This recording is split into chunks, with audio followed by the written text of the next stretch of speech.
Ambedkar December 3 అంటే ఈ ప్రపంచంలో ఉన్నటువంటి వికలాంగులందరికీ వాళ్ళ హక్కుల కోసం పోరాడినటువంటి రోజుగా ఇవాళ డిసెంబర్ 3 ఎన్పిఆర్ని భావించి 2011 నుండి 2016 వరకు ప్రతి సంవత్సరం డిసెంబర్ 3 తారీఖు నాడు చలిని సైతం లెక్క చేయకుండా వేలాది మంది వికలాంగులతోటి వాళ్ళ 11 ఏళ్ల కాలం పాటు ఢిల్లీలో జంతర్ మంతర్ దగ్గర మనం పోరాటం చేశాం. మన పోరాటాల ఫలితంగా 2016 వికలాంగుల హక్కుల పరిరక్షణ చట్టం వచ్చింది.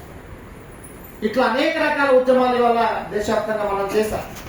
మన ఉద్యమాల ఫలితంగా ఇవాళ అనేక రాష్ట్రాల వికలాంగులు వాళ్ళ హక్కుల్ని సాధించుకుంటారు. ప్రధానంగా ఉమ్మడి ఆంధ్రప్రదేశ్ లో ఏర్పడినటువంటి సంఘం అప్పుడు ఒక 7 మందితోటి ప్రారంభమైనటువంటి సంఘం ఇవాళ రాష్ట్రం విడిపోయిన తర్వాత తెలంగాణ రాష్ట్రంలో 25 జిల్లాలలో ఇవాళ జిల్లా కమిటీ ఏర్పాటు చేసుకుని ఇవాళ 205 మండలాలలో మండల స్థాయి నిర్మాణం జరిగినటువంటి సంఘం ఇవాళ మన సంఘం. ఇవాళ మనం గర్వంగా చెప్పుకోవాలి, 2300 గ్రామాలలో ఇవాళ మన సంఘానికి కార్యకర్తలు ఇవాళ సభ్యులైనటువంటి చరిత్ర ఈ రాష్ట్రంలో మనకు. ఈ తెలంగాణ రాష్ట్రంలో ఇంత ప్రతిష్టమైనటువంటి నిర్మాణం కలిగినటువంటి సంఘం ఇవాళ అనేక రకాల సంఘాల్లో ఉన్న మన సంఘం ఇవాళ చాలా గొప్ప సంఘంగా ఉంది. వికలాంగులకి సమస్య వచ్చినా, ఏ ఇబ్బంది వచ్చినా ఎవరి దగ్గరికి వస్తారంటే ఇవాళ ఆ గ్రామంలో ఉన్నటువంటి వికలాంగులు మన ఎన్పిఆర్డి కార్యకర్త దగ్గరికి వస్తారు, ఆ జిల్లాలో ఉన్నటువంటి మన ఎన్పిఆర్డి సంఘం నాయకుల దగ్గరికి వస్తారు తప్ప ఇంకొకరి దగ్గరికి పో. ఈ తెలంగాణ రాష్ట్రంలో రాష్ట్రం విడిపోకంటే ముందు మన పెన్షన్ 500 మాత్రం. ఉమ్మడి ఆంధ్రప్రదేశ్ 500 రూపాయల పెన్షన్ ఉంటే పెన్షన్ పెంచాలని చెప్పేసి పోరాటం చేస్తే ఇవాళ 4016 రూపాయలు మనం పెన్షన్ తీసుకుంటాం. మనకంటే చాలా గొప్ప గొప్ప సంఘాలు అనుకుంటారు, మనకంటే చాలా పెద్ద పెద్ద లీడర్లు అనుకున్న అనేక సంఘాల నాయకుల వల్ల పెన్షన్ల కోసం మాట్లాడకపోతే ఈ రాష్ట్రంలో పెన్షన్ల పెంపు కోసం సుదీర్ఘకాలం అనేక ఉద్యమాలు చేసినటువంటి ఫలితంగా ఇవాళ 4016 రూపాయలు వస్తూ ఉన్నాయి. మనందరికీ తెలుసు, మన రాష్ట్రంలో అనేక సంఘాలు ఉన్న కాంగ్రెస్ అధికారంలో ఉంటే కాంగ్రెస్ తో కలిసిపోతున్న కొన్ని సంఘాల వాళ్ళు. అంతకంటే ముందు 10 ఏళ్ల కాలం పాటు టీఆర్ఎస్ అధికారంలో ఉంటే టీఆర్ఎస్ అనుకూలంగా అనేక సంఘాలు పనిచేశాయి. అంటే ఏ పార్టీ అధికారంలో ఉంటే ఆ పార్టీకి వల్ల తొత్తులుగా ఈ రాష్ట్రంలో అనేక సంఘాలు పనిచేస్తూ ఉన్నా ఇవాళ ఈ రాష్ట్రంలో టీఆర్ఎస్ ఉన్నా కాంగ్రెస్ ఉన్నా ఎవరు అధికారంలో ఉన్నా వికలాంగుల హక్కుల కోసం వికలాంగుల పక్షాన ఇవాళ వికలాంగుల సమస్యల పరిష్కారం కోసం పోరాడినటువంటి ఏకైక సంఘం ఎన్పిఆర్ తప్ప ఈ రాష్ట్రం ఇంకో సంఘం కాదు. అంటే మనం అందరం ఆ పద్ధతిలో ఆలోచించాలి. మరి భవిష్యత్తులో అనేక రకాల హక్కుల్ని సాధించుకోవాల్సినటువంటి అవసరం.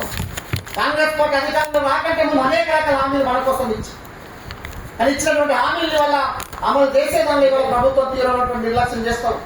పెన్షన్ పెంచాలని చెప్పేసి మనం అడుగుతూ ఉన్నాం. కానీ రేవంత్ రెడ్డి ముఖ్యమంత్రి అయిన తర్వాత ఈ రాష్ట్రంలో 2 లక్షల మంది వల్ల చేయుత పెన్షన్ వల్ల ఈ ప్రభుత్వం రద్దు చేసింది. పెన్షన్ పెంచాలని చెప్పేసి మనం అడుగుతుంటే ఉన్న పెన్షన్ వల్ల తీసేయడం కోసం ప్రభుత్వం కుట్ర చేస్తాం. ఇవాళ ఆసరా పెన్షన్లకి వల్ల ఆదాయ పరిమితిని పెట్టాలని చెప్పి జీవో ఇవాళ అమలు చేయడం కోసం ప్రభుత్వం సిద్ధపడటం. ఇట్లాంటి అనేక రకాల సమస్యల నేపథ్యంలో ఈ 16 ఏళ్లలో సాధించినటువంటి విజయాన్ని నెమరేసుకుంటూనే భవిష్యత్ ఉద్యమాలకి వల్ల రూపకల్పన చేయడం కోసం ఇవాళ మనం ఈ సెమినార్ని నిర్వహిస్తాం. మన ఆ పద్ధతుల్లో భవిష్యత్తు ఉద్యమాలు సాధించడం ఒక భాగమైతే ఇవాళ గ్రామ స్థాయి వరకు ఇవాళ మన సంఘాన్ని పటిష్టం చేయవలసినటువంటి అవసరం. ఈ 16 ఏళ్ల కాలంలో అనేక జిల్లాలు అనేక మంది ప్రయత్నాలు చేశారు. కానీ ఇంకా మనతో సంబంధం లేకుండా మన సంఘానికి వెలుపల ఇంకా లక్షలాది మంది వికలాంగులు ఉన్నారు. మన సంఘానికి బయటటువంటి ఆ వికలాంగులందరినీ వల్ల ఈ సంఘంలో తీసుకురావాల్సినటువంటి బాధ్యత ఇవాళ మనందరి మీద.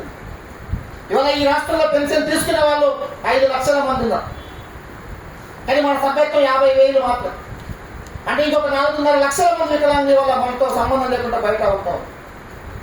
కానీ మనం చేసే అనేక రకాల ఉద్యమాలలో ఈ వికలాంగులు అనేక సందర్భాల్లో భాగస్వామ్యం అవుతా ఉన్నాం.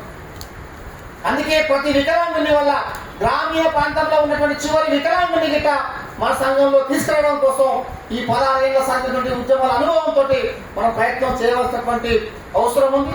అట్లాగే ఇవాళ ఎస్ఐఆర్ అని చెప్పేసి స్పెషల్ ఇంటెన్సివ్ రివిజన్ అని పేరుతో ఇవాళ కేంద్ర ఎన్నికల సంఘం ఒక ప్రయత్నం ఓటర్ల మీద సవరణ కోసం చేస్తాం. ఇప్పటికీ దేశవ్యాప్తంగా ఒక 12 రాష్ట్రాలలో దీన్ని అమలు చేస్తున్నాం. ఇవాళ చాలా మంది మనం అనుకుంటున్నాం ఏం చేస్తే మనకెందుకులే, ఇంకా మన వికలాంగులు ఏమనుకుంటారంటే వాడు ఏమన్నా కానీ నాకు పెన్షన్ వస్తుందన్న పద్ధతిలో మన వాళ్ళు చాలా మంది ఉంటారు. కానీ ఈ ఎస్ఐఆర్ ఇంప్లిమెంట్ అయిన తర్వాత ఇప్పటికే బెంగాల్లో అమలు చేశాం, బీహార్లో అమలు చేశాం. ఆ రాష్ట్రాలలో ఇవాళ లక్షలాది మంది వికలాంగుల వల్ల వాళ్ళ ఓటు హక్కుని కోల్పోయేటువంటి పరిస్థితి వల్ల ఏర్పడ్డారు. ఈ మధ్య సెంట్రల్ కంటే మీటింగ్ జరిగినప్పుడు బెంగాల్ వాళ్ళు చెప్తున్నారు, ఇవాళ బెంగాల్లో చాలా మంది వికలాంగుల వల్ల ఇల్లు లేకుండా అక్కడక్కడ వేరే వేరే ప్రాంతాలలో ఉంటున్నారు, వలసలు అనేక మంది పోతా ఉన్నారు. ఐడి ప్రూఫ్ ఇచ్చేయడానికి అనేక రకాల సమస్యలు వస్తూ ఉన్నాయి. అందుకే రాబోయే కాలంలో ఇప్పటికే ప్రభుత్వ లెక్కలు ఇవన్నీ చూస్తున్నప్పుడు ఒక 47% ఈ 12 రాష్ట్రాలలో 47% మంది వికలాంగుల మీద ఈ ఎస్ఐఆర్ యొక్క ప్రభావం ఇప్పటికీ పడదు. 2011 జనాభా లెక్కల ప్రకారం 1,75,00,000 మంది వికలాంగులకి వల్ల అసలు సొంత ఇల్లే ఈ దేశంలో లేవు. సొంత ఇల్లే లేనప్పుడు వాళ్ళ ఐడెంటిటీ వల్ల ఎట్లా గుర్తించాల్సినటువంటి అవసరం వస్తుందో అనేటువంటిది మనం ఆలోచించాలి. 2024 ఎన్నికల వరకు మొత్తంగా చూస్తే 20 ఏళ్లకు పైబడ్డటువంటి వికలాంగులు 1,84,00,000 మంది ఉంటే అందులో 50% మంది మాత్రమే వాళ్ళ ఓటర్లుగా నమోదు చేస్తున్నారు. అంటే ఓటేసేటువంటి ఏజ్ వచ్చినప్పటికీ ఎన్నికల కమిషన్ వాళ్ళు వికలాంగులను ఓటర్లు చేర్పించడం అనేక రకాల సమస్యలు వాళ్ళ దేశవ్యాప్తంగా ఉంటారు. ఓటర్లు చేర్పించే సందర్భంలో వాళ్ళ బిఎల్ఓ చాలా కీలకంగా ఉంటారు. కానీ బిఎల్ఓలకి వల్ల వికలాంగుల పట్ల, వికలాంగుల చట్టాల పట్ల, వికలాంగులు ఉన్నటువంటి అనేక రకాల తరగతుల పట్ల సరైనటువంటి అవగాహన వాళ్ళకు ఉండదు. అట్లాంటి అవగాహన లేనప్పుడు వల్ల ఆ బిఎల్ఓల వల్ల పూర్తి స్థాయిలో ఇవాళ వికలాంగులందరికీ న్యాయం చేసేటువంటి అవకాశం కల్పించారు. ఇట్లాంటి అనేక రకాల సమస్యల వల్ల ఈ ఎస్ఐఆర్ అమలు అయ్యే సందర్భంలో ఎదురయ్యేటటువంటి అవకాశం ఉంది. తెలంగాణ రాష్ట్రంలో గిట్ట రాబోయే కాలంలో ఎస్ఐఆర్ ఇంప్లిమెంట్ చేస్తామని చెప్పేసి రాష్ట్ర ఎన్నికల సంఘం ఇప్పటికే ప్రకటించి, అందుకే మనందరం చేయవలసింది ఈ ఎస్ఐఆర్ ఇంప్లిమెంట్ అయ్యే సందర్భంలో వికలాంగులందరికీ వాళ్ళ ఓట్లు పోకుండా వాళ్ళ ఓట్లన్నింటినీ వాళ్ళ కాపాడే పద్ధతుల్లో మనం వికలాంగులందరినీ చైతన్యవంతం చేయడంతో పాటు ఆ బిఎల్ఓలందరినీ గిట్ట ఈ పద్ధతుల్లో చైతన్యవంతం చేయడం కోసం మనందరం గిట్ట ఆ ప్రయత్నం చేయవలసినటువంటి అవసరం ఉంది. అట్లే కేంద్ర ప్రభుత్వం ఇప్పటికే బడ్జెట్ పెట్టింది. బడ్జెట్ కేటాయింపులలో తీవ్రమైనటువంటి నిర్లక్ష్యానికి వల్ల వికలాంగ సమాజం ఈ దేశంలో గురైంది. రేపు 20 తారీఖు నాడు తెలంగాణ రాష్ట్ర ప్రభుత్వం గిట్ట బడ్జెట్ పెట్టబోతుంది. నిన్న ఇవాళ పేపర్లలో మనం చూస్తే అర్థమవుతుంది. రేవంత్ రెడ్డి ఒకేసారి పెన్షన్ చెప్పేసి ఆ రోజు చెప్పింది. నవంబర్లో ఎన్నికలు అయిపోయినాయి, డిసెంబర్లో ముఖ్యమంత్రి అయితే డిసెంబర్ పెన్షన్ 6,000 ఇస్తున్నాడు.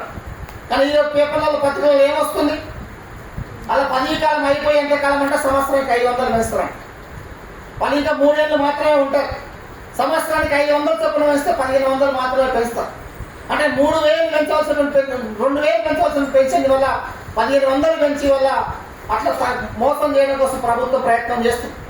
అందుకే ఈ అసెంబ్లీ సమావేశాల సందర్భంగా, ఈ బడ్జెట్ సమావేశాల సందర్భంగా పెన్షన్ పెంపుతో పాటు ఈ బడ్జెట్ లో మన చట్టబద్ధంగా అయితే వాటా రావాలనో 5% వాటా కోసం వల్ల ఒక పోరాటానికి వల్ల మనందరం గిట్ట సిద్ధంగా కావాల్సినటువంటి అవసరం ఉంది.